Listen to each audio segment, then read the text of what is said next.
Hi ನಮಸ್ಕಾರ ಎಲ್ರಿಗೂ. ಇವತ್ತು ಬಂದುಬಿಟ್ಟು ಫ್ರೈಡೇ. ಬೆಳಗ್ಗೆನೇ ಎದ್ದು ಮನೆಯೆಲ್ಲ ಕ್ಲೀನ್ ಮಾಡಿ, ಟೆರೆಸ್ ಕೂಡ ಕ್ಲೀನ್ ಮಾಡಿ ಸ್ನಾನ ಸಹ ಆಯಿತು.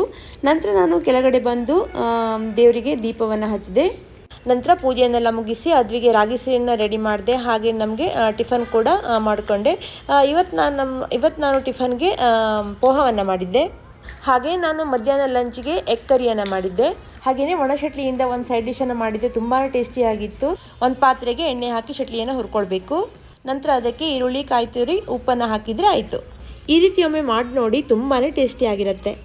ಹಾಗೆ ನಾನು ಸಂಜೆ ಅದ್ವಿಗೆ ಇಷ್ಟ ಅಂತ ಹೇಳಿಬಿಟ್ಟು ಕಡಲೆ ಬೀಜವನ್ನು ಬೇಯಿಸಿದ್ದೆ. ಹಾಗೆ ದಾಳಿಂಬೆಯನ್ನು ಸಹ ಅವಳಿಗೆ ತಿನ್ಲಿಕ್ಕಂತ ಕೊಟ್ಟೆ. ಹಾಗೆ ನಾನು ಮತ್ತು ಅದ್ವಿ ಕಡಲೆ ಬೀಜವನ್ನು ತಿಂತ ಇಬ್ಬರು ಮಾತಾಡ್ತಾ ಕೂತ್ಕೊಂಡ್ವಿ.